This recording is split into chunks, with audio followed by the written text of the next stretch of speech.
तो next table में हम लोग क्या देखते हैं, डिसाइडेबिलिटी का टेबल है। ठीक है, इससे पहले कुछ और इंपॉर्टेंट पॉइंट, जो लास्ट टेबल हम बताए थे, लास्ट टेबल जो बताए थे हम क्लोजर प्रॉपर्टीज के लिए, उसमें क्या देखे थे, एक होमोमॉर्फिज्म आया था। ठीक है, इसका मतलब क्या है, इसका मतलब क्या है एक बार समझते हैं। होमोमॉर्फिज्म का सिंपल मीनिंग जानो कि symbols replaced by a string. ठीक है, जो सिंबल है मेरे लैंग्वेज में, मेरा लैंग्वेज में जिस सिंबल से लैंग्वेज का स्ट्रिंग बना है, ठीक है, लैंग्वेज का मतलब क्या है, सेट ऑफ स्ट्रिंग्स है। ठीक है, और स्ट्रिंग कैसे बना होगा, सिंबल से बना होगा। ठीक है, तो वही पार्टिकुलर सिंबल्स को किसी और स्ट्रिंग से रिप्लेस करना। कौन से स्ट्रिंग से रिप्लेस करना, वो ऑलरेडी क्वेश्चन में गिवन है। ठीक है, क्या है, मान लो एक लैंग्वेज है जिसमें 3 स्ट्रिंग हम लेते हैं। ठीक है, एक लैंग्वेज है, फाइनाइट लैंग्वेज है, फाइनाइट नंबर ऑफ स्ट्रिंग्स है, 0 0 0 1 0 1 1। ठीक है, ठीक है, 3 स्ट्रिंग का एक लैंग्वेज हम लिए हैं। ठीक है, अब यहाँ क्या गिवन है, एच ऑफ 0 इक्वल टू ए। 0 के बदले हम लोग क्या रिप्लेस करना है, 0 के बदले 0 को ए से रिप्लेस करना है। H of 1 equal to A B B, मतलब जहां पर 1 रहे वहां किससे रिप्लेस करना है, ए बी बी से रिप्लेस करना है। ठीक है, तो अगर फर्स्ट वाले स्ट्रिंग को हम देखते हैं, फर्स्ट में स्ट्रिंग क्या है, 0 है, तो 0 कैसे रिप्लेस होगा, 0 रिप्लेस करने के लिए 0 की जगह पर क्या करेंगे, ए करेंगे।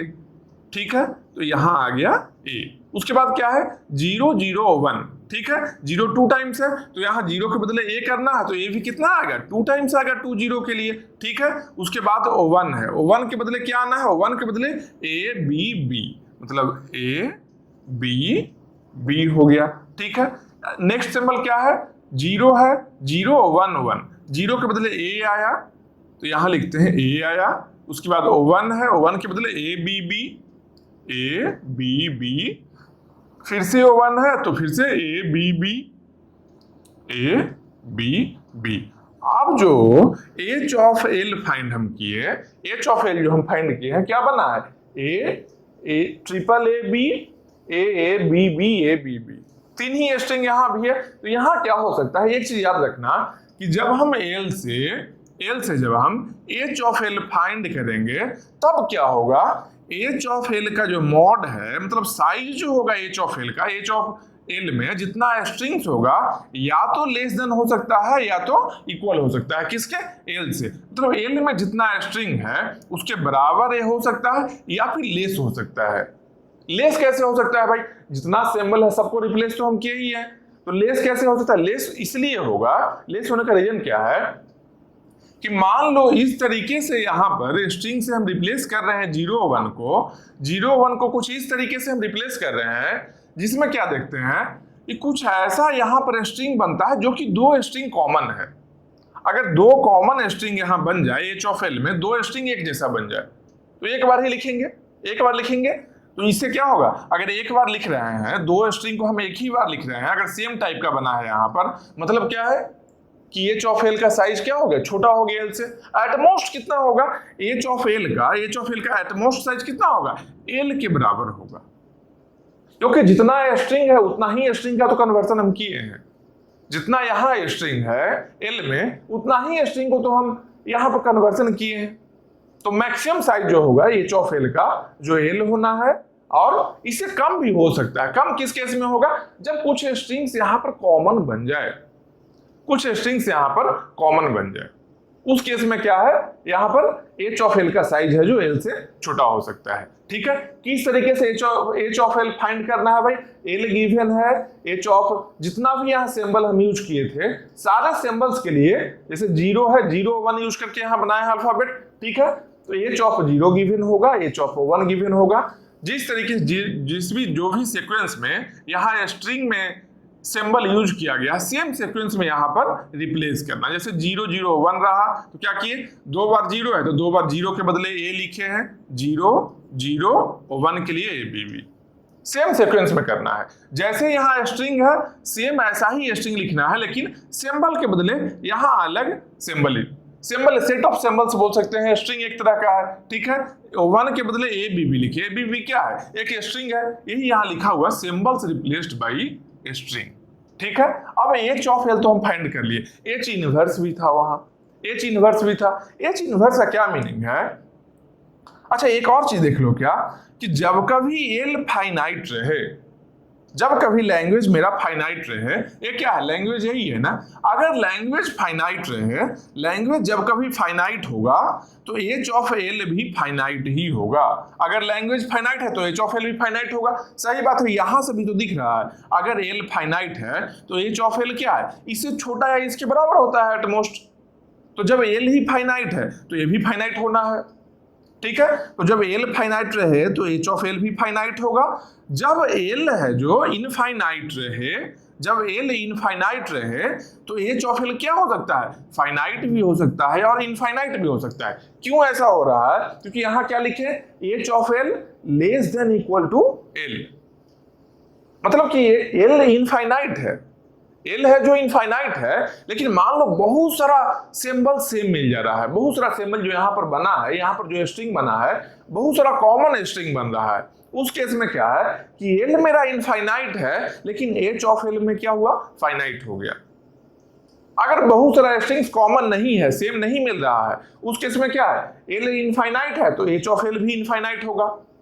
तो अगर इनफाइनाइट है तो हम नहीं बता सकते हैं कुछ भी कि फाइनाइट होगा या फिर इनफाइनाइट होगा, लेकिन अगर फाइनाइट लैंग्वेज है तो एच ऑफ एल भी फाइनाइट होगा, ये श्योर है, ठीक है। तो ऑब्जेक्टिव क्वेश्चन आ सकता है कि मान लो एक लैंग्वेज दे दे और रिप्लेस किस तरीके से करना है ये भी बता दिया जाए। अब पूछा जाए एच ऑफ एल क्या होगा, या फिर एच ऑफ एल का साइज क्या होगा, या फिर ऐसे पूछा जाए कि एल फाइनाइट है तो एच ऑफ एल क्या होगा, फाइनाइट या इनफाइनाइट, या फिर इनफाइनाइट है तो क्या होगा, फाइनाइट या इनफाइनाइट।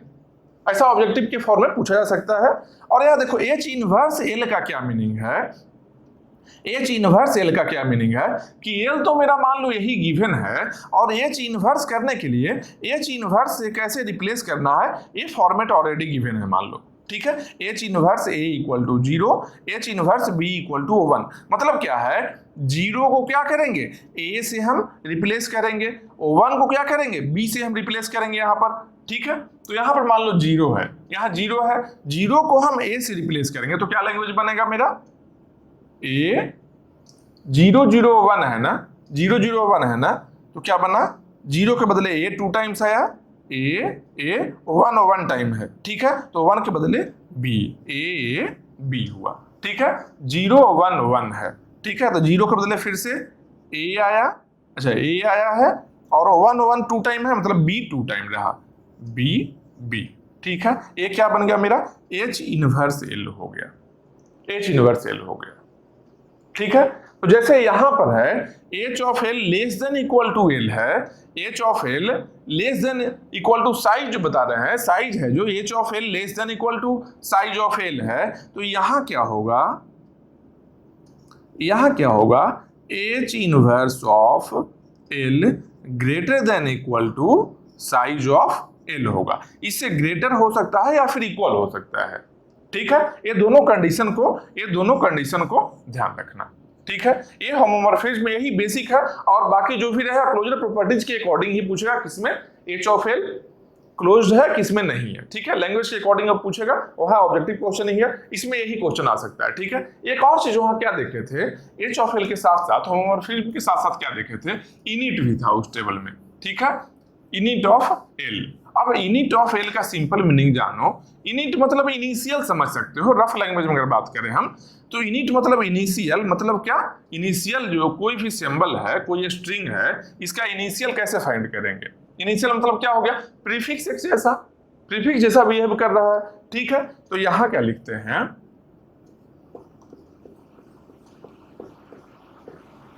इनिट ऑफ एल, ठीक है।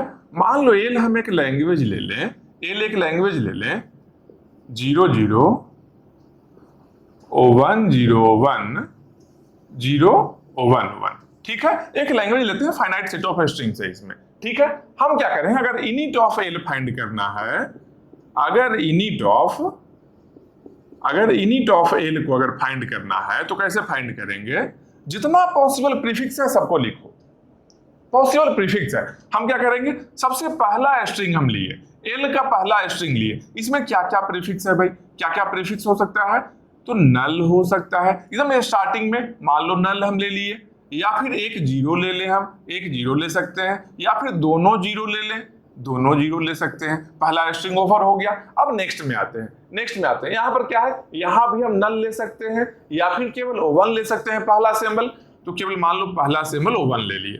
बाद में क्या है, O1 जीरो ले सकते हैं, तो O1 जीरो ले लिए, फिर O1 जीरो O1 भी ले सकते हैं, O1 जीरो O1 भी ले सकते हैं।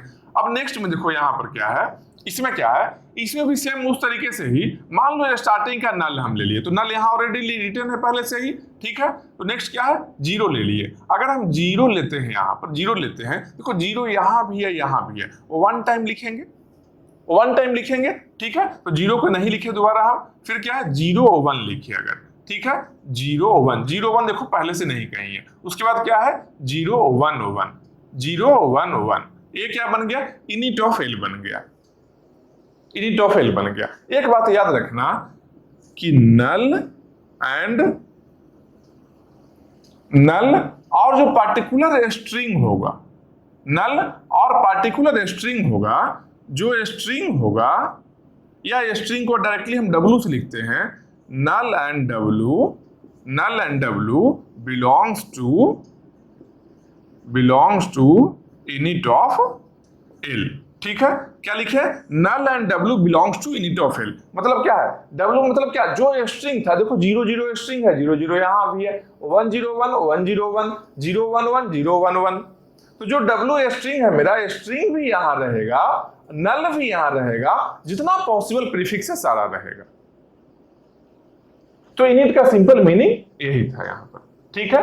तो इनिट देख लिए। अब आते हैं अपने टेबल पर, हम लोग आते हैं। इसमें भी वही क्लोजर प्रॉपर्टी जो फॉलो हो रहा था, इनिट किसके लिए फॉलो करना है नहीं करना, क्लोजर टेबल में सारा बताया हुआ है, उसके अकॉर्डिंग ही आंसर उसका करना है। कोई भी ऑब्जेक्टिव क्वेश्चन आ जाए, मान लो ऐसा दे दे कि CFA लैंग्वेज है, इसका इनिट क्या होगा। मान लो कोई लैंग्वेज ऐसा है, कोई लैंग्वेज अगर मान लो गिवन है, बहुत सारा स्ट्रिंग इसमें है, ठीक है, कुछ मान लो फाइनाइट सेट ऑफ स्ट्रिंग्स दे दिया जाए और पूछा जाए इनिट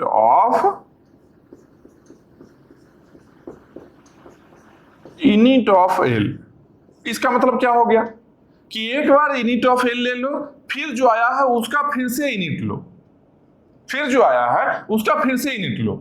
तो इसका वैल्यू क्या आना है, इसका वैल्यू क्या आएगा, इनिट ऑफ एल ही आएगा। कितना बार भी इनिट ले लो, इनिट ऑफ एल ही आएगा, क्योंकि प्रीफिक्स ही लेना है ना। तो जो एल था, एल का जितना भी पॉसिबल प्रीफिक्स है, सबके सब यहां तो आ ही गया है। अब कितना बार भी प्रीफिक्स और लो, बात एक ही है, सेम ही आएगा, उससे बढ़ने वाला तो है नहीं। मतलब क्या है, इनिट कितना टाइम से भी हम अप्लाई कर लें एक लैंग्वेज पर, लेकिन ओवरऑल वन टाइम में जो वैल्यू आने वाला है वही मल्टीपल टाइम्स में भी आएगा, ठीक है। एक से ज्यादा बार अप्लाई करने में ऐसा नहीं है कि वैल्यू चेंज हो जाएगा। तो ये भी एक क्वेश्चन पूछा जा सकता है क्या, कि इनिट ऑफ एल है जो किसके इक्वल है, इनिट ऑफ एल के इक्वल है, या इनिट पावर 2 कर दिया, ऐसा कुछ भी लिख दिया जाए, ठीक है। तो याद रखना कि मल्टीपल टाइम्स लेते हैं, 2 बार लें, 3 बार लें, 4 बार इनिट ले लें, कितना बार भी ले लें, लेकिन वो वन टाइम में जो वैल्यू है इनिट ऑफ एल, वही वैल्यू सेम रहेगा हमेशा, ठीक है, सेम वैल्यू हमेशा ही आएगा। अब हम लोग आते हैं अपने टेबल पर आते हैं, ठीक है। एक बार इसको देख लो, इसका स्क्रीनशॉट ले लो, नोट भी कर लो, फिर हम देखते हैं। ये टेबल देखो क्या है, यहाँ क्या रिटर्न है, यहाँ क्या है, डिसाइडेबिलिटी का टेबल है। ये क्या है, डिसाइडेबिलिटी का मीनिंग सिंपल जानो। अगर नॉर्मल वे में बात करते हैं हम लोग, तो क्या बोल सकते हैं कि क्या डिसाइडेबल है और क्या नहीं है। मतलब क्या, रफली हम लोग क्या समझ सकते हैं कि पॉसिबल है या नहीं है, लेकिन एक बात याद रखना, अगर सिस्टम के टर्म में हम बात करते हैं, कंप्यूटर सिस्टम के टर्म में अगर हम बात करते हैं, CPU लिखते हैं, सिस्टम CPU एक तरह से काम वही कर रहा है। तो अगर सिस्टम के टर्म में बात करते हैं, तो यहाँ 2 तरीके से काम किया जा सकता है। एक काम है जो फाइनाइट टाइम में सिस्टम कर ले, और एक क्या है, फाइनाइट टाइम नहीं रहे, मतलब इनफाइनाइट रहे। तो बोलो इनफाइनाइट है, कोई पार्टिकुलर वैल्यू होता है क्या? कोई पार्टिकुलर वैल्यू नहीं होता है। फाइनाइट टाइम का मीनिंग हम क्या बता रहे हैं कि अगर कोई वर्क हम इनपुट करते हैं सिस्टम में अगर कोई वर्क हम लोग इनपुट करते हैं, तो फाइनाइट टाइम में हम लोग को क्या मिल रहा है, आउटपुट मिल रहा है। कोई काम हम सिस्टम में करने गए तो अगर फाइनाइट टाइम में आउटपुट दे दे, फाइनाइट टाइम में पता होना चाहिए। टाइम कैसे पता करते थे हम लोग? एल्गोरिथम में ये चीज देखे हैं कि कोई भी काम करवा रहे हैं सिस्टम से, कोई भी काम हम करवा रहे हैं, उसका एक टाइम कॉम्प्लेक्सिटी होता है। उसका क्या है? एक टाइम कॉम्प्लेक्सिटी होता है। टाइम कॉम्प्लेक्सिटी क्या होता है? एन के फॉर्मेट में रहता है, एन के पावर में रहता है। मान लो कांस्टेंट टाइम रहा, या लीनियर टाइम है, लॉगरिथमिक टाइम है, क्वाड्रेटिक टाइम है, क्यूबिक टाइम है, मतलब किस टाइप का भी रहे, तो सिंपल जानो कि टाइम जो होता है, जो टाइम कॉम्प्लेक्सिटी जो हम लोग पढ़े हैं,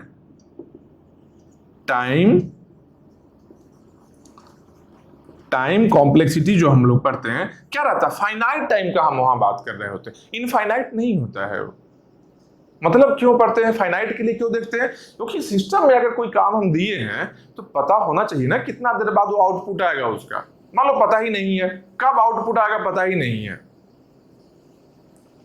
कब आउटपुट आएगा। कुछ इनपुट हम दे दिए सिस्टम में, कब वो आउटपुट आएगा पता ही नहीं है। यूजलेस हो गया, फिर वो यूजलेस हो गया। हम लोग को पता होना चाहिए कि कितना टाइम लगेगा, कुछ पर्टिकुलर टाइम में आउटपुट आना चाहिए। अगर पर्टिकुलर टाइम में आउटपुट आ रहा है, फाइनाइट अमाउंट ऑफ टाइम में, अगर फाइनाइट अमाउंट ऑफ टाइम में अगर आउटपुट आ रहा है, तो इसको हम लोग क्या बोलेंगे? इसी को बोलते हैं सिस्टम के टर्म में डिसाइडेबल। डिसाइडेबल का मीनिंग यही है। डिसाइडेबल का मीनिंग यही है, सिस्टम में कोई वर्क हम दे रहे हैं, कुछ इनपुट कर रहे हैं, फाइनाइट टाइम में आउटपुट मिलना चाहिए। अगर फाइनाइट टाइम में मिल रहा है तो डिसाइडेबल है। अगर फाइनाइट टाइम में वो काम नहीं कर सकता सिस्टम, तो सिस्टम के लिए अनडिसाइडेबल है वो। ठीक है? तो हम लोग जो डिसाइडेबिलिटी पढ़ते हैं, जो कंप्यूटर काम कर सकता है या नहीं ये नहीं देखते हैं। ऐसा नहीं बोल रहे हैं यहां पर कि सिस्टम में इनपुट किए, ये काम कर सकता है, कैपेबल ऑफ वर्किंग और नॉट। कैपेबिलिटी नहीं देख रहे हैं हम लोग क्या देख रहे हैं कि फाइनाइट टाइम में कर सकता है या नहीं। फाइनाइट टाइम में कर सकता है नहीं, इसको हम देख रहे हैं। हम ऐसा नहीं देख रहे कि सिस्टम कर सकता है या नहीं। हो सकता है, कर सकता है, बहुत ज्यादा टाइम लगे, जो हम लोग को पता ही नहीं है। मतलब क्या है कि सेम टाइप का वर्क अगर रहे, एक वर्क है, एक बार हम काम दिए तो मान लो 2 आवर में कर रहा है, ठीक है, 2 आवर्स में कर रहा है, और सेम काम को थोड़ा सा चेंजिंग करके कभी और दे दिए तो ये है जो 200 आवर्स ले रहा है। इनडेफिनिट है, श्योर शॉर्ट नहीं है कि कितना देर में आउटपुट मिल जाएगा। तो फाइनाइट टाइम रहना जरूरी है कि अगर फाइनाइट टाइम है मतलब कि सिस्टम से काम हम करवा सकते हैं वो। ठीक है? तो जो काम सिस्टम से करवा सकते हैं मतलब क्या है? फाइनाइट टाइम में हम करवा सकते हैं। तो फाइनाइट टाइम के अकॉर्डिंग ही है डिसाइडेबिलिटी, मतलब कि डिसाइडेबल है, मतलब कि कुछ फाइनाइट अमाउंट ऑफ टाइम में हम लोग को इनपुट करने से आउटपुट मिलेगा। ठीक है? इसका टेबल देखते हैं क्या क्या है भाई, क्या क्या डिसाइड हम करने वाले हैं, क्या क्या देखने वाले हैं, क्या डिसाइडेबल होना चाहिए, कैसा कैसा काम करेंगे। टीयूसी के अगर टर्म में हम बात करें तो एक मेंबरशिप चेक करते हैं, एक मेंबरशिप हम चेक करते हैं। क्या मेंबरशिप चेक करते हैं? मेंबरशिप का मतलब क्या है? Does W belongs to L, मतलब कि कोई अगर गिवन लैंग्वेज है, एक लैंग्वेज गिवन है, मान लो एक लैंग्वेज गिवन है, ठीक है, मान लो CFL लैंग्वेज गिवन है, ठीक है, तो CFL लैंग्वेज गिवन है और एक स्ट्रिंग गिवन है, ठीक है, एक CFL लैंग्वेज गिवन है और एक स्ट्रिंग गिवन है, ठीक है, तो ये स्ट्रिंग है जो इस लैंग्वेज को बिलोंग कर रहा है या नहीं। समझ रहे हो बात को? मेंबरशिप मतलब क्या हो गया? मेंबर है या नहीं। कौन मेंबर रहेगा? मेंबर कौन रहेगा? स्ट्रिंग रहेगा, क्योंकि सेट ऑफ स्ट्रिंग्स से ही लैंग्वेज बना हुआ है। ठीक है? तो हम क्या देख रहे हैं कि जो गिवन लैंग्वेज है उसका मेंबर एक पार्टिकुलर स्ट्रिंग है या नहीं। इसको बोलते हैं क्या? मेंबरशिप बोलते हैं। मतलब does W belongs to L। अब इस काम को करने के लिए सिस्टम क्या है? चेक करेगा, उसको चेक करेगा। कैसे चेक करता है? डेरिवेटिव ट्री बनाकर चेक करता है, जो पार्स ट्री हम लोग पढ़े थे। कंपाइलर में और डिटेल में चीज पढ़ना है जो, तो सिंपल जानो कि इस L का जो ग्रामर होगा, L का जो ग्रामर होगा, इस लैंग्वेज के ग्रामर से इस W को ड्राइव करना स्टार्ट करेगा सिस्टम। सिस्टम क्या है? ड्राइव करना स्टार्ट करेगा। अगर ये W बना सकता है, पॉसिबल है फाइनाइट अमाउंट ऑफ टाइम में, अगर फाइनाइट अमाउंट ऑफ टाइम में अगर इस स्ट्रिंग को ड्राइव कर सकता है इस लैंग्वेज के ग्रामर से, मतलब क्या है कि मेंबरशिप डिसाइडेबल है इस पर्टिकुलर लैंग्वेज के लिए। समझ लो, एक लैंग्वेज है और एक स्ट्रिंग गिवन है, ये स्ट्रिंग इसका मेंबर है या नहीं कैसे चेक करना है, इस लैंग्वेज के ग्रामर से ड्राइव करेगा स्ट्रिंग को सिस्टम। अगर फाइनाइट अमाउंट ऑफ टाइम में पॉसिबल हमेशा ही, ऐसा नहीं कि किसी एक स्ट्रिंग को ले रहा है तो फाइनाइट अमाउंट ऑफ टाइम में बता रहा है कि मेंबर है, कोई और स्ट्रिंग ले रहा है तो इनफाइनाइट टाइम ले रहा है, ऐसा नहीं होना चाहिए। इस लैंग्वेज के लिए कोई भी स्ट्रिंग हम ले लें, इस लैंग्वेज के लिए कोई भी स्ट्रिंग हम ले लें, फाइनाइट टाइम में पता चलना चाहिए कि मेंबर है या नहीं है। अगर है तो यस बोलो, नहीं है तो नो बोलो, दोनों चीज पता होना चाहिए। मेंबरशिप का मतलब क्या है, दोनों चीज पता होना चाहिए कि डब्ल्यू अगर बिलोंग कर रहा है तो बताओ कि हाँ बिलोंग कर रहा है, अगर नहीं बिलोंग कर रहा है वो भी बताओ कि हाँ नहीं बिलोंग कर रहा है। और ये बताने के लिए सिस्टम क्या करेगा, डेरिवेटिव ट्री बनाएगा। कैसे, इस लैंग्वेज के ग्रामर से। तो ये जो डेरिवेटिव ट्री बनाकर चेक करना है इस लैंग्वेज के ग्रामर से, इसको बोलते हैं मेंबरशिप, हम लोग बोलेंगे। ठीक है, तो किसके किसके लिए फाइनाइट टाइम में ये काम किया जा सकता है, कौन कौन से लैंग्वेज के लिए फाइनाइट टाइम में ये काम किया जा सकता है, किसके, रेगुलर के लिए क्लोज्ड है, मतलब क्या है, ये फाइनाइट टाइम में डिसाइड किया जा सकता है। सीएफएल के लिए भी क्लोज्ड है, टिक मार्क है मतलब क्लोज्ड है। ठीक है, तो फाइनाइट टाइम में ये भी कर सकते हैं। सीएसएल के लिए भी कर सकते हैं, आरईसी के लिए कर सकते हैं, आरई के लिए नहीं कर सकते हैं। आरई के लिए अगर कोई लैंग्वेज गिवन है तो फाइनाइट टाइम में हम नहीं बता सकते हैं कि ये लैंग्वेज बिलोंग करता है या फिर नहीं। हाँ, ऐसा हो सकता है, सिंपल ये ध्यान दो कि मान लो आरई लैंग्वेज एक हम ले लिए, कोई एक पार्टिकुलर स्ट्रिंग को हम चेक किए, ये फाइनाइट टाइम में बता दिया। इसका मतलब ये नहीं है कि आरई के लिए डिसाइडेबल हो गया, नहीं। जितना भी कोई भी स्ट्रिंग ले लें, कोई एक पार्टिकुलर स्ट्रिंग का हम बात नहीं कर रहे हैं, समझो बात को। ऐसा हम नहीं बोल रहे हैं कि एक लैंग्वेज हम लिए और किसी पर्टिकुलर स्ट्रिंग के लिए हम चेक कर लिए और फाइनाइट टाइम में अगर बता रहा है कि ये स्ट्रिंग मेंबर है या नहीं है तो हम टिक मार्क किए कि क्लोज है, मतलब डिसाइडेबल है। ऐसा हम नहीं बोल रहे, हम बोल रहे हैं कोई भी स्ट्रिंग ले ले, कोई भी स्ट्रिंग ले ले, कितना भी स्ट्रिंग हम ले ले, सबके सब स्ट्रिंग के लिए अगर फाइनाइट टाइम में डिसाइडेबल है, फाइनाइट टाइम में हम बता सकते हैं कि मेंबर है तो यस, मेंबर नहीं है तो नो। अगर फाइनाइट टाइम में सबके सब स्ट्रिंग के लिए बता सकते हैं तब हम लोग बोलेंगे क्या कि उस लैंग्वेज के लिए डिसाइडेबल है, मतलब आरईसी के लिए टिक मार्क है। मतलब अगर आरईसी लैंग्वेज हम लेते हैं, एक आरईसी लैंग्वेज अगर लेते हैं, कोई भी स्ट्रिंग ले लो, कोई भी स्ट्रिंग ले लो, एक नहीं 1000 स्ट्रिंग लेकर चेक करो, 1,00,000 स्ट्रिंग लेकर चेक करो, कितना भी स्ट्रिंग लेकर चेक करो, लेकिन सबके सब फाइनाइट टाइम में बता देगा कि मेंबर है या नहीं है। ठीक है, तो अगर फाइनाइट टाइम में काम करेगा सबके सब स्ट्रिंग के लिए तो क्या लिखेंगे, क्या लिखेंगे कि ये क्लोज है, आरई क्लोज नहीं है। ठीक है, तो मेंबरशिप के लिए क्या देखें हम लोग, मेंबरशिप के लिए रेगुलर, सीएफएल, सीएसएल, आरईसी, आरई, सबके सब, अच्छा आरई नहीं क्लोज है, आरई छोड़कर आरईसी तक क्लोज है, तो आरईसी तक मेंबरशिप हम बता सकते हैं फाइनाइट टाइम में। ठीक है, नेक्स्ट क्या है, फाइनाइटनेस। नेक्स्ट क्या है, फाइनाइटनेस, मतलब क्या, इज एल फाइनाइट, मतलब जो गिवन लैंग्वेज है जो फाइनाइट है या नहीं। एक लैंग्वेज गिवन है वो फाइनाइट है या नहीं। फाइनाइट का मीनिंग क्या है, लैंग्वेज बना कैसे है, सेट ऑफ स्ट्रिंग से बना है। लैंग्वेज कैसे बना है, सेट ऑफ स्ट्रिंग से बना है। तो फाइनाइट लैंग्वेज बोल रहे हैं, मतलब कि सेट ऑफ स्ट्रिंग्स है जो फाइनाइट है या नहीं, यही बोलना चाह रहे हैं, यही बोलना चाह रहे हैं। इसका मतलब क्या हुआ कि कोई लैंग्वेज अगर गिवन है, कोई लैंग्वेज अगर हम सिस्टम को दे देते हैं, कोई लैंग्वेज अगर हम सिस्टम को दे देते हैं, तो हम लोग अगर फाइनाइट अमाउंट ऑफ टाइम में अगर उस लैंग्वेज को हम बता रहे हैं, उस लैंग्वेज को हम बता दे रहे हैं कि लैंग्वेज फाइनाइट है या नहीं है, मतलब जितना स्ट्रिंग्स इस लैंग्वेज में होगा, सेट ऑफ स्ट्रिंग्स फाइनाइट है या सेट ऑफ स्ट्रिंग्स इनफाइनाइट है। ठीक है, तो अगर फाइनाइटनेस हम डिसाइड कर पा रहे हैं कि फाइनाइट है या नहीं, अगर फाइनाइट है तो यस लिखो, अगर नहीं है फाइनाइट मतलब इनफाइनाइट है तो नो लिखो। अगर एक काम हम कर रहे हैं, फाइनाइट चेक कर रहे हैं, फाइनाइटनेस किसी लैंग्वेज एल का हम चेक कर पा रहे हैं अगर, तो क्या बोलेंगे, क्लोज है। जैसे क्या, कोई भी रेगुलर लैंग्वेज अगर लिया जाए, कोई रेगुलर लैंग्वेज लिया जाए तो फाइनाइट अमाउंट ऑफ टाइम में सिस्टम बता देगा कि पर्टिकुलर रेगुलर लैंग्वेज फाइनाइट है या फिर इनफाइनाइट है। मतलब गिवन रेगुलर लैंग्वेज में सेट ऑफ स्ट्रिंग्स जो है फाइनाइट सेट ऑफ स्ट्रिंग्स है या फिर इनफाइनाइट सेट ऑफ स्ट्रिंग्स है।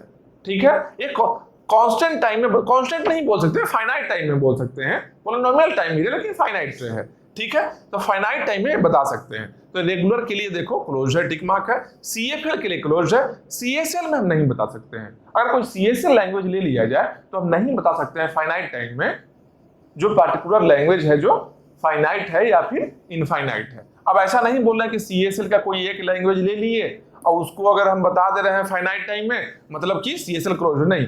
सीएसएल में जितना भी पॉसिबल लैंग्वेज है, सीएसएल में जितना भी पॉसिबल लैंग्वेज है, अगर सब के सब सीएसएल लैंग्वेज के लिए हम बता सकते हैं तब यहां टिक मार्क करेंगे। यहां पर क्या है, सीएफएल, कोई भी सीएफएल ले लो, कितना भी सीएफएल लैंग्वेज ले लो, सबको फाइनाइट टाइम में बता देगा सिस्टम क्या कि लैंग्वेज है जो फाइनाइट है या इनफाइनाइट है। तब हम लोग यहां टिक लगाए हैं। मतलब सीएफएल क्या है, डिसाइडेबल है, किसके लिए, फाइनाइटनेस के लिए। इसके बाद में क्या है, सीएसएल, आरईसी, आरई, ये तीनों क्या है, डिसाइडेबल नहीं है। मतलब फाइनाइट टाइम में सब के सब सीएसएल और आरईसी, आरई लैंग्वेज के लिए हम नहीं बता सकते हैं। सब के सब लैंग्वेज जो रहेगा, जो सीएसएल, आरईसी, आरई में बिलोंग करे, हम नहीं बता सकते हैं कि लैंग्वेज फाइनाइट है या इनफाइनाइट है, ठीक है। सारा कुछ जितना भी डिसाइडेबिलिटी में है, सबके सब फाइनाइट अमाउंट ऑफ टाइम में ही करना है। फाइनाइट अमाउंट ऑफ टाइम में अगर कर सकते हैं, फाइनाइट अमाउंट ऑफ कर सकते हैं, मतलब क्या, डिसाइडेबल है। नहीं कर सकते तो नहीं है डिसाइडेबल, सिंपल है, ठीक है। इसके बाद में आते हैं एम्प्टीनेस। एम्प्टी मतलब क्या है, इज एल एम्प्टी, मतलब लैंग्वेज जो गिवन है जो एम्प्टी है या नहीं है। जो गिवन लैंग्वेज है जो एम्प्टी है या नहीं है। मतलब एम्प्टी मतलब क्या हो गया, सेट ऑफ स्ट्रिंग्स 0 है, सेट ऑफ स्ट्रिंग्स 0 है, लैंग्वेज में एक भी स्ट्रिंग ही नहीं है। तो ये बताने के लिए फाइनाइट टाइम लगेगा या इनफाइनाइट टाइम लगेगा। अगर फाइनाइट टाइम में हो रहा है तो क्लोज होगा लैंग्वेज, ठीक है। तो रेगुलर के लिए क्या है, रेगुलर में टिक मार्क मतलब क्या, क्लोज है। अगर कोई रेगुलर लैंग्वेज हम लेते हैं, रेगुलर लैंग्वेज अगर कोई लेते हैं हम, तो हम फाइनाइट टाइम में बता सकते हैं कि इस लैंग्वेज का स्ट्रिंग 0 है या नहीं है, 0 है या नहीं है। नंबर ऑफ स्ट्रिंग्स जो गिवन लैंग्वेज में है जो 0 है या नहीं है, फाइनाइट टाइम में हम डिसाइड कर सकते हैं, ठीक है। तो रेगुलर के डिसाइड कर सकते हैं। सीएफएल के लिए भी हम डिसाइड कर सकते हैं, सीएफएल के लिए भी हम डिसाइड कर सकते हैं कि गिवन लैंग्वेज जो है, गिवन सीएफएल लैंग्वेज है जो एम्प्टी है या नहीं है। फाइनाइट टाइम में हम डिसाइड कर सकते हैं, लेकिन सीएसएल में नहीं कर सकते। कोई सीएसएल लैंग्वेज अगर गिवन है, सिस्टम को दे देगा सीएसएल लैंग्वेज हम, तो हमेशा फाइनाइट टाइम में हम नहीं बता सकते हैं कि गिवन लैंग्वेज एम्प्टी है या नहीं है। तो क्या है, क्रॉस हो गया। आरईसी का भी वही है, नहीं कर सकते हैं, डिसाइडेबल नहीं है, फाइनाइट टाइम में नहीं होगा हमेशा, और आरई का भी नहीं होगा, ठीक है। इक्विवेलेंस है। इक्विवेलेंस मतलब अगर दो लैंग्वेज गिवन है, दो लैंग्वेज अगर गिवन है तो दोनों इक्वल है या नहीं, इक्वलिटी को चेक करना है यहाँ पर कि दो लैंग्वेज इक्वल है या नहीं है। दो लैंग्वेज इक्वल, दो लैंग्वेज गिवन है तो दोनों लैंग्वेज इक्वल है या नहीं है। अगर फाइनाइट टाइम में हम बता सकते हैं, मतलब क्या है, डिसाइडेबल है, हमेशा यूनिवर्सली। अगर रेगुलर का बात हम करें तो जितना भी पेयर ले लें हम रेगुलर लैंग्वेज का, रेगुलर लैंग्वेज का कितना भी पेयर ले लें, 2 रेगुलर लैंग्वेज लें, कोई भी रेगुलर लैंग्वेज, रेगुलर लैंग्वेज बहुत सारा पॉसिबल है, बहुत सारा टाइप ऑफ रेगुलर लैंग्वेज हम लिख सकते हैं। कोई भी 2 पेयर ले लें, हम इसको फाइनाइट टाइम में अगर कर सकते हैं सबके सब पेयर के लिए, तो क्या बोलेंगे, रेगुलर है जो इक्विवेलेंस के लिए क्लोज्ड है, ठीक है। तो रेगुलर क्या है, इक्विवेलेंस के लिए क्लोज्ड है। मतलब कोई भी 2 रेगुलर लैंग्वेज ले लो, उसको हम कंपेयर कर सकते हैं कि दोनों इक्वल है या नहीं है। फाइनाइट टाइम में हम कर सकते हैं, फाइनाइट टाइम में कर सकते हैं, मतलब क्या है, क्लोज्ड हो गया। सीएफएल को हम नहीं कर सकते हैं कंपेयर। 2 सीएफएल लेकर, हो सकता है किसी पार्टिकुलर केस में कोई पेयर ले ले सीएफएल का, उस केस में फाइनाइट टाइम में सिस्टम बता दे कि इक्वल है या नहीं है, लेकिन सब के सब सीएफएल लैंग्वेज के लिए नहीं बता सकता है फाइनाइट टाइम में, ठीक है। तो क्या है, क्लोज नहीं है। सीएसएल भी नहीं कर सकते हैं, आरईसी भी नहीं कर सकते हैं, आरई भी नहीं कर सकते हैं, ठीक है। केवल रेगुलर का इक्विवेलेंस हम चेक कर सकते हैं फाइनाइट टाइम में, ठीक है। अब आए रेगुलरिटी पर, मतलब लैंग्वेज रेगुलर है या नहीं है, लैंग्वेज रेगुलर है या नहीं है, ठीक है। किसी लैंग्वेज को देखकर अगर हम बता पा रहे हैं फाइनाइट टाइम में कि ये लैंग्वेज रेगुलर है, तो मतलब डिसाइडेबल है। अगर नहीं कर पा रहे हैं तो डिसाइडेबल नहीं है, ठीक है। तो रेगुलर का बात करते हैं और हम रेगुलर लैंग्वेज ही ले रहे हैं, समझो बात को। हम रेगुलरिटी को चेक कर रहे हैं कि लैंग्वेज रेगुलर है या नहीं है, ठीक है, यही चेक कर रहे हैं, और उसमें हम रेगुलर लैंग्वेज ही दे दें तो चेक करने का जरूरत है क्या? हम तुमसे बोल रहे हैं क्या कि देखो तुमको हम 10 रुपया दिए हैं या नहीं दिए हैं। हम वो एक तरफ पहले बोल दिए क्या कि हम अभी कुछ पैसा देंगे तुमको, तुम देख कर बताना कि 10 रुपया दिए हैं या नहीं दिए हैं। और हम क्या किए, पैकेट से निकाल कर तुमको बोले कि ये लो 10 रुपया। तो अभी अभी बोले थे क्या, 10 रुपया चेक करना है, आज बोल ही रहे हैं कि लो 10 रुपया, मतलब क्या हुआ? तुम आंख बंद करके भी बता सकते हो ना, आंख बंद भी अगर है तो सामने से बोल दिया कि लो 10 रुपया, तो 10 रुपया दिया है, ठीक है, आंख बंद करके बोल दिए, ठीक है। इसको बोलते हैं ट्रिवियली डिसाइडेबल। ट्रिवियली डिसाइडेबल मतलब इसमें कुछ सोचना नहीं है, कोई टाइम नहीं लगेगा, डायरेक्टली रेगुलर ही ले रहे हैं। हम पहले से ही बता रहे हैं कि हम जो लैंग्वेज गिवन है, हम जो लैंग्वेज दे रहे हैं, इनपुट दे रहे हैं सिस्टम में, वो रेगुलर लैंग्वेज ही है, पहले ही हम बता दिए। और फिर बोल रहे हैं सिस्टम को चेक करो रेगुलर है या नहीं है। तो जब पहले ही हम बता दिए कि लैंग्वेज जो गिवन है, हम जो प्रोवाइड किए हैं, हम जो इनपुट किए हैं सिस्टम में वो रेगुलर है, तो रेगुलर चेक काहे के लिए करना है? चेक नहीं करेंगे, डायरेक्टली बोल सकते हैं कि ये तो हमेशा ही रेगुलर होगा, रेगुलर लिए हैं तो रेगुलर ही रहेगा। तो इसको क्या बोलेंगे? ट्रिवियली डिसाइडेबल, ठीक है। यहां एक टर्म लिखो, ट्रिवियली डिसाइडेबल। मतलब इसके लिए क्या है, इसके लिए no logic no work required लिख सकते हैं। नो वर्क रिक्वायर्ड, कोई वर्क नहीं रिक्वायर्ड है। डम वैल्यू, इसको आंख बंद करके भी बताया जा सकता है क्या कि पार्टिकुलर है जो डिसाइडेबल है या नहीं है। रेगुलर लिए हैं तो रेगुलर हमेशा ही रहेगा, ठीक है। सेम उसी तरीके से अगर CFL हम लेते हैं तो CFL रेगुलर है या नहीं है, CFL रेगुलर है या नहीं है। तो याद रखो CFL रेगुलर है या नहीं है। CFL का सेट कैसा था, CFL का सेट कैसा था याद करो। CFL के लिए यहां पर अगर रेगुलर लैंग्वेज है तो CFL कहां है, बाहर में है, CFL है। मतलब क्या, कुछ CFL है जो रेगुलर है। यहां पर अगर लेते हैं, यहां पर एक लैंग्वेज हम लिए हैं, ठीक है, तो ये डॉट है जो रेगुलर के अंदर में भी है और CFL जो आउटर सेट है उसके अंदर में भी है। तो ये लैंग्वेज क्या है, रेगुलर भी है और CFL भी है, ठीक है। तो अगर पार्टिकुलर लैंग्वेज लेते हैं, हो सकता है कि लैंग्वेज हम यहां ले लें, तो ये लैंग्वेज क्या है, CFL तो है, ये लैंग्वेज CFL तो है लेकिन रेगुलर नहीं है। CFL है लेकिन रेगुलर नहीं है। इसके बाहर में अगर लेंगे तो क्या बनेगा, एक सेट CSL का बनेगा, फिर REC बनेगा, फिर RE बनेगा, ठीक है। तो रेगुलर है जो CFL भी होगा, CSL भी होगा, REC भी होगा, RE भी होगा, ठीक है। लेकिन सबके सब CSL है जो रेगुलर तो नहीं होगा, ठीक है। तो इसको डिसाइड करने के लिए इसको अब ऐसा नहीं सोचना कि अच्छा CFL है तो CFL हम बोल लिए, CFL बोल लिए मतलब CFL है तो रेगुलर कैसे होगा। अरे CFL रेगुलर हो सकता है, CFL है जो रेगुलर भी हो सकता है, CFL के अंडर में ही रेगुलर है।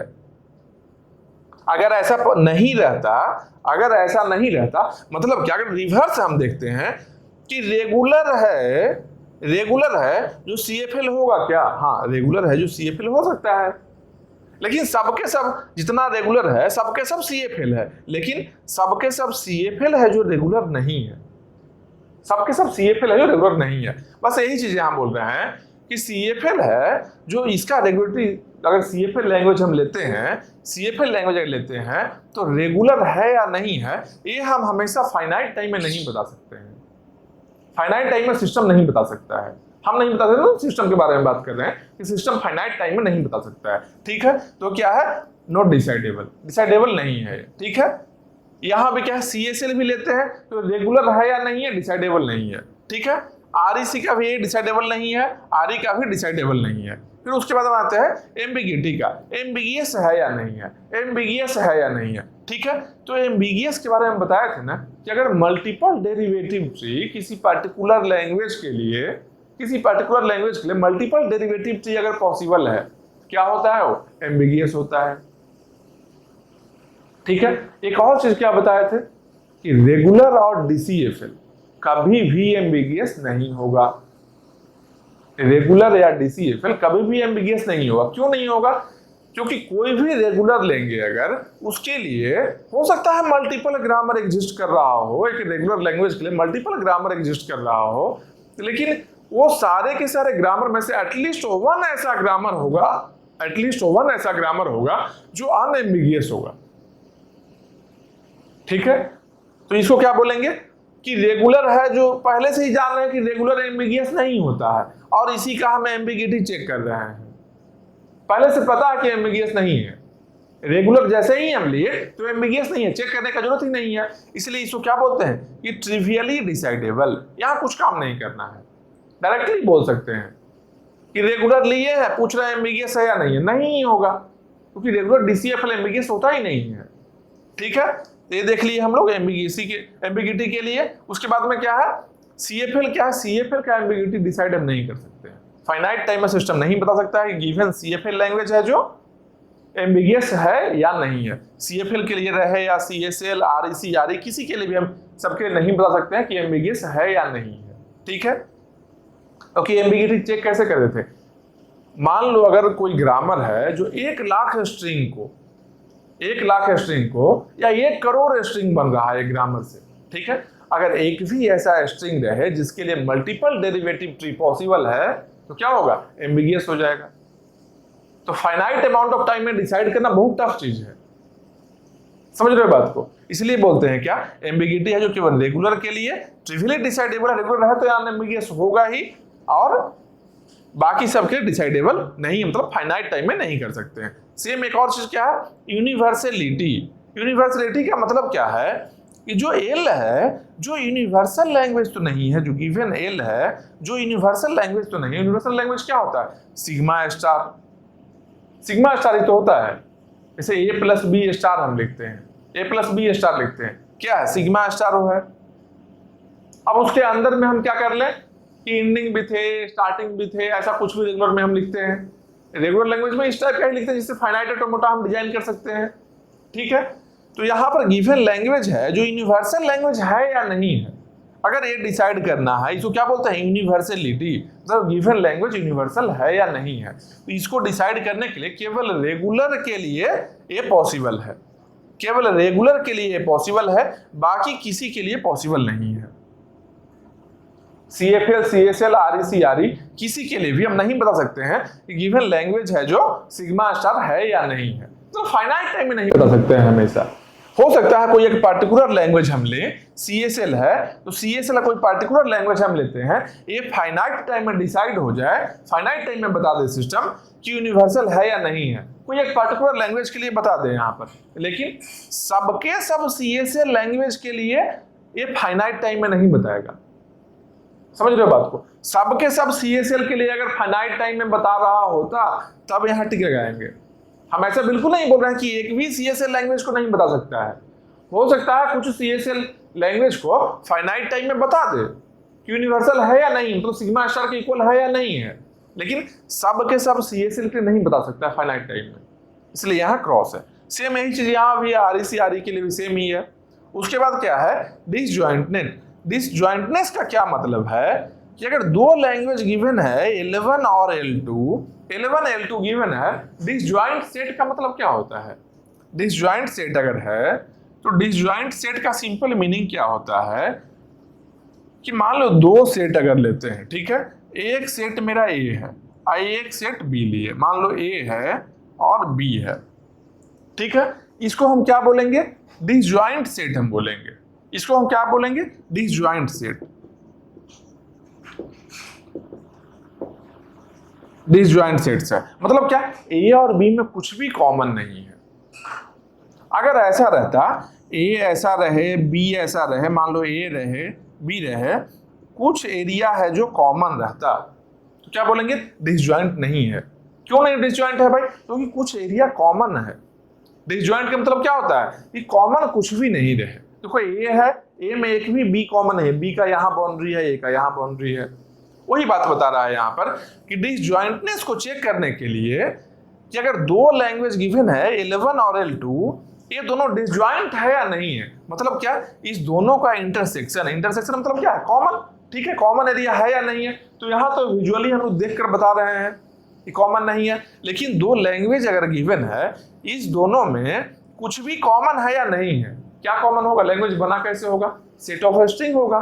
तो L1 में भी कुछ सेट ऑफ स्ट्रिंग होगा, L2 में भी सेट ऑफ स्ट्रिंग्स होगा, L1 L2 दोनों में सेट ऑफ स्ट्रिंग्स होगा। अब इस दोनों में कोई भी एक स्ट्रिंग कॉमन है या नहीं है, इसको चेक करने के लिए फाइनाइट टाइम में बता सकता है सिस्टम या नहीं, कि फाइनाइट टाइम में एक चीज बता सकता है या नहीं कि दोनों में कुछ पार्टिकुलर स्ट्रिंग कॉमन है दोनों लैंग्वेज में या फिर नहीं है। तो किसके लिए डिसाइडेबल है भाई? रेगुलर के लिए ये चीज डिसाइडेबल है। अगर दो रेगुलर लैंग्वेज लेते हैं, कोई भी दो रेगुलर लेते हैं, रेगुलर लैंग्वेज अगर दो पेयर हम लेते हैं, तो हम फाइनाइट टाइम में बता सकते हैं कि दोनों लैंग्वेज डिसजॉइंट है या नहीं है। रेगुलर के लिए बता सकते हैं। बाकी किसी के लिए भी CFL, CSL, REC, RE किसी के लिए भी हम नहीं बता सकते हैं कि दो लैंग्वेज अगर दे दिया जाए हम लोग को, मान लो दो REC लैंग्वेज गिवन है, पूछ ले क्या दोनों डिसजॉइंट है या नहीं है, तो हम नहीं बता सकते हैं, अनडिसाइडेबल है। ठीक है, तो क्वेश्चन कैसे आएगा इसमें? क्वेश्चन कैसे आएगा कि मान लो बोल दे let L1 and L2 be two CSL language, then finding disjointness is what? उसके बाद decidable, not decidable, trivially decidable, none of these, ऐसा ऑप्शन दे दे। तो क्या देखेंगे कि अच्छा दोनों CSL है, ठीक है, और पूछ रहा है डिसजॉइंट है या नहीं है, मतलब इंटरसेक्शन। मान लो डिसजॉइंट वर्ड भी ना लिखे, डिसजॉइंट वर्ड ना लिखे, मान लो लिख दे क्या कि दोनों लैंग्वेज का इंटरसेक्शन फाई होगा या नहीं। अगर दोनों लैंग्वेज का इंटरसेक्शन फाई पूछ लिया, मतलब क्या पूछ रहा है? इनडायरेक्टली डिसजॉइंटनेस पूछ रहा है। तो ऐसा नहीं है जो L1 से स्ट्रिंग बनाना शुरू कर दें, L2 से स्ट्रिंग बनाना शुरू कर दें और चेक करना शुरू करें, तो ऐसा बनाओ 3 घंटा पार हो जाएगा एग्जाम का। ठीक है, इसे देख लेना है कि अगर दोनों CSL है, इसके लिए फाई है, फाई के इक्वल है या नहीं है, ये क्या है? डिसाइडेबल नहीं है। मतलब क्या है? अनडिसाइडेबल हो गया डायरेक्टली। समझ लो, क्वेश्चन इस टाइप से ही रहेगा। एक CFL लैंग्वेज दे दिया जाए, बोल दे let L1 be a CFL language, let L1 be a CFL language, is it finite और नॉट, या फिर फाइनाइटनेस, या फिर L is finite or not can be decided in a finite amount of time। मतलब क्या बोल रहा है? फाइनाइटनेस है जो CFL के लिए डिसाइडेबल है या नहीं है। तो यहां टिक मार्क है, मतलब क्या है? डिसाइडेबल है, फाइनाइट टाइम में कर सकते हैं। तो अगर टेबल माइंड में रहे, या फिर ऐसा करे कि दो L1 L2 बोल दे कि L1 and L2 be two REC language, equality of both language can be done in finite amount of time और not. Finite amount of time में हम चेक कर सकते हैं कि नहीं कि दोनों इक्वल है या नहीं है। तो क्या देखेंगे कि अच्छा इक्विवेलेंस का बात कर रहा है, और दो लैंग्वेज क्या लिया है? REC लिया है। तो REC वाले टेबल में आएंगे, इक्विवेलेंस में आएंगे, यहाँ पर क्या मिल रहा है हम लोग को भाई? क्या मिल रहा है? क्रॉस है। मतलब क्या? डिसाइड नहीं कर सकते हैं, नहीं डिसाइड कर सकते हैं। एक बात याद रखना, पिछला जो टेबल बताए थे क्लोजर प्रॉपर्टीज का और ये डिसाइडेबिलिटी टेबल का, इस दोनों से 100% क्वेश्चन आएगा ही आएगा, 100% आएगा। रीजन क्या होता है कि इंडिविजुअली तुम रेगुलर लैंग्वेज पढ़े होगे, CFL अलग से पढ़े, CSL अलग से पढ़े, यहाँ क्या सबके सब एक साथ कॉमन आ रहा है। तो क्वेश्चन देने का पर्पस क्या होता है कि अगर ये दोनों टेबल से क्वेश्चन देगा तो मल्टीपल लैंग्वेज को एक क्वेश्चन में चेक कर लेगा, एक क्वेश्चन के थ्रू मल्टीपल लैंग्वेज का नॉलेज चेक कर लेगा वो।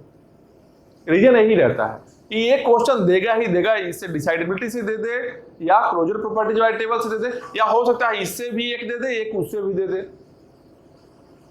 मिनिमम एक क्वेश्चन आना ही आना है। इसलिए दोनों टेबल को ढंग से याद कर लो, प्रैक्टिस कर लो कि याद रहे ये चीज। याद करना कोई टफ नहीं है। इसलिए यहाँ क्या है, रेगुलर सबके डिसाइडेबल होता ही है। CFL के लिए 3 ही डिसाइडेबल है, CSL के लिए 1 है, REC के लिए 1 है, RE के लिए 1 भी नहीं है। समझ रहे हो? यही 3 है। रेगुलर तो सब होता ही है, हमेशा ही फॉलो करता है। रेगुलर क्या नहीं फॉलो करता है? रेगुलर क्या क्लोज नहीं होता? क्लोजर प्रॉपर्टीज में देखे थे क्या? Subset, superset, infinite intersection, infinite union. 4 चीज में रेगुलर क्या है, क्लोज नहीं होता है। बाकी सब में यहाँ डिसाइडेबल है, वहां क्लोज है, ये तो हमेशा ही याद रहेगा। अब रहा CFL के बाद, तो CFL याद रखना क्या कि membership, finiteness, emptiness, 3 CFL follow करता है बस। बाकी क्या है, मेंबरशिप है क्या, RE छोड़कर बाकी सब फॉलो कर रहा है। याद हो गया टेबल। अब क्वेश्चन किस तरीके से रहेगा ये भी हम बताए कि मान लो किसी के लिए लेते हैं कि रेगुलर है या नहीं है, ठीक है। मान लो पूछ दिया ऐसा कि let L be a CSL language, L be a CSL language, is it regular or not, can be decidable or not. Decidable या फिर फाइनाइट टाइम में बता सकते हैं कि नहीं।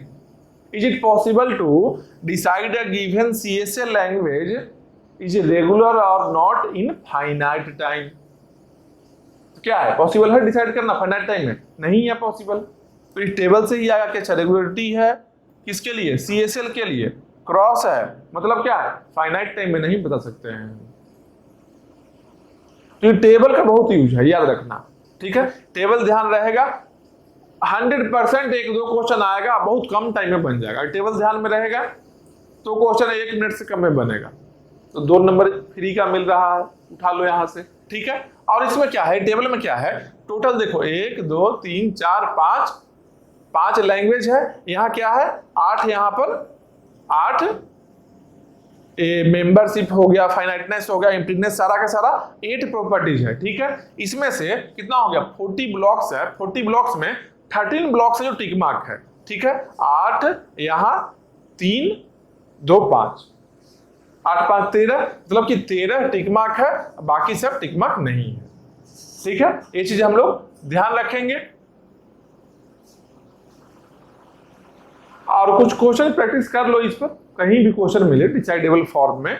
हो सकता है क्वेश्चन का लैंग्वेज चेंज रहे, लैंग्वेज चेंज किया जा सकता है। जैसे क्या, यहाँ पर W बिलोंग्स टू L और नॉट, कुछ देर एक स्ट्रिंग दे देगा, बोलेगा कि इस लैंग्वेज से बिलोंग करेगा या नहीं करेगा, yes no, decidable, not decidable, 4 option दे दिया। कहीं भी डिसाइडेबल वर्ड अगर आ जाए या फिर फाइनाइट अमाउंट ऑफ टाइम में कर सकते हैं या नहीं कर सकते हैं, 2 चीज रहे, कोई एक चीज, या तो डिसाइडेबल मिल जाए हम लोग को, या फिर ऐसा क्वेश्चन में दिख जाए कि given work can be performed in a finite amount of time, तो समझ लेना कि इस टेबल का यूज हो रहा है वहां। अगर इस टेबल का यूज है तो आराम से बना लो, ठीक है। ये टेबल हम लोग देख लिए सारा। और नेक्स्ट देखते हैं क्या, रेगुलर लैंग्वेज का एप्लीकेशंस पार्ट देखते हैं, ठीक है।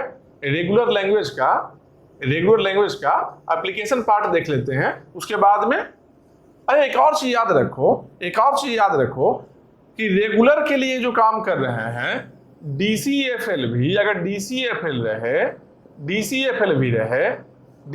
अगर रहे तो इसके लिए भी, DCFL के लिए अगर हम यहां देखते हैं मान लो, तो इसके लिए देखो क्या क्या पॉसिबल है।